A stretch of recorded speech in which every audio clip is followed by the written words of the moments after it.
नमस्कार, आइए आज के टॉप 10 खबरों पर एक नजर डालते हैं।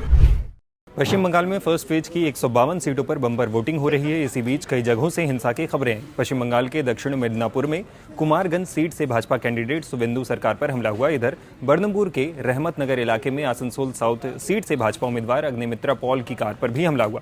कई दूसरी जगहों पर भी बीजेपी और टीएमसी कार्यकर्ताओं के बीच झड़प की खबरें सामने आई। पश्चिम बंगाल में पहले फेज की वोटिंग के दौरान मुर्शिदाबाद जिले में आम जनता उन्नयन पार्टी के चीफ हुमायूं कबीर और टीएमसी कार्यकर्ताओं के बीच झड़प हुई। इस दौरान उनके समर्थकों और टीएमसी कार्यकर्ताओं के बीच मारपीट पथराव हुआ। स्थिति संभालने के लिए पुलिस ने लाठीचार्ज किया। हुमायूं की कार पर पत्थरों और लाठियों से हमला किया गया। क्या करेंगे, शांतिपूर्ण में चुनाव होना चाहिए। शांतिपूर्ण में होगा तो मैं कोई दिक्कत नहीं है, लेकिन यहाँ दोनों बूथ में वो रात भर वो टीएमसी का गुंडागिरी कर रहा है। पुलिस वाला को साथ लेके, नौदा थाना को पुलिस का कुछ अधिकारी के साथ लेके उनको पैसा दे के परचेज करा के केंद्रीय बाहिनी यहाँ कुछ नहीं कर रहा है। बूथ ठीक है, लेकिन बाहर में जो परिवेश किया, बाहर में जो रात भर लोगों को डराया, धमकाया, चमकाया, ये नहीं होना चाहिए। इलेक्शन कमीशन को इन खिलाफ कार्रवाई करना चाहिए। थाना से उठा के उनको क्लोज करना चाहिए, थाना लोगों को, थाना को, ऑफिसर को।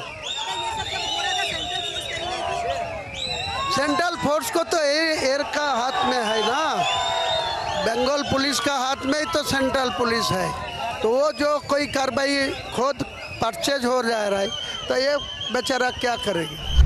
उत्तर प्रदेश माध्यमिक शिक्षा परिषद प्रयागराज की तरफ से आज 10वीं और 12वीं की यूपी बोर्ड के नतीजे जारी कर दिए गए हैं। परीक्षा में शामिल 52 लाख छात्र नतीजों का इंतजार कर रहे थे, जो अब खत्म हो चुका है। इस साल 10वीं में 90.42 और 12वीं में 80.38% छात्र पास हुए हैं।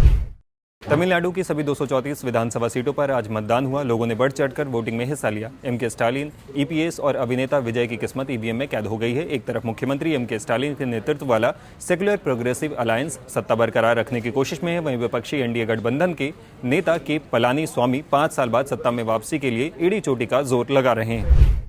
पश्चिम बंगाल विधानसभा चुनाव के प्रचार के लिए पीएम मोदी मथुरापुर पहुंचे। यहां उन्होंने पहले फेज की वोटिंग को लेकर बड़ा दावा किया। पीएम मोदी ने कहा कि बंगाल में भारी मतदान से पता चलता है कि भय भरोसे से पराजित हो गया है।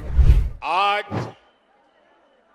पहले चरण की वोटिंग में जिस तरह बंगाल की महिलाओं ने,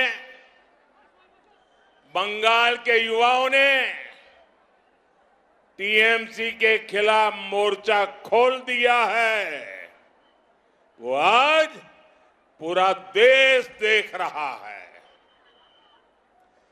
बंगाल में हो रहा बम्पर मतदान ये साफ साफ दिखा रहा है कि भय हार रहा है और भरोसे की जीत पक्की है।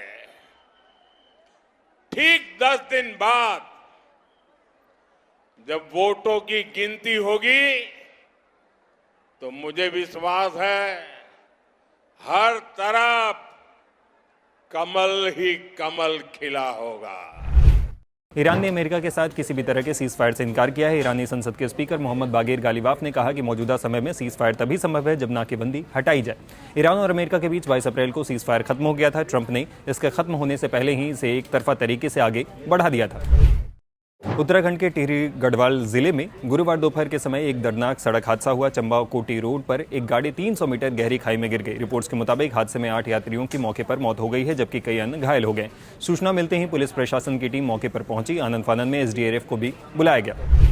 देश के आधा से ज्यादा राज्यों में हीट वेव जारी है। बिहार, मध्य प्रदेश, राजस्थान, छत्तीसगढ़, ओडिशा, उत्तर प्रदेश और महाराष्ट्र के कई शहरों में पारा 40 डिग्री सेल्सियस से 45 डिग्री सेल्सियस के बीच बना हुआ है। महाराष्ट्र का वर्धा और ओडिशा का झारसुगुड़ा बुधवार को 44.6 डिग्री सेल्सियस तापमान के साथ देश का सबसे गर्म शहर रहा।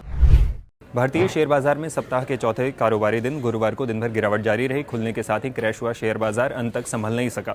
बॉम्बे स्टॉक एक्सचेंज का 30 शेयरों वाला सेंसेक्स 852 अंक फिसलकर बंद हुआ, तो वहीं नेशनल स्टॉक एक्सचेंज के निफ्टी इंडेक्स ने 205 अंक का गोता लगाकर क्लोजिंग की। आईपीएल में आज एल क्लासिको मुकाबले में मुंबई इंडियंस का सामना चेन्नई सुपर किंग्स से मुंबई में होगा। मैच एमआई के होम ग्राउंड वानखेड़े स्टेडियम पर हो रहा है। इस मुकाबले में सीएसके के पूर्व कप्तान एमएस धोनी की वापसी की संभावना है, जो इस सीजन में अब तक खेले गए 6 मैचों में नहीं उतरे। तो ये रही आज के टॉप 10 खबरें। धन्यवाद।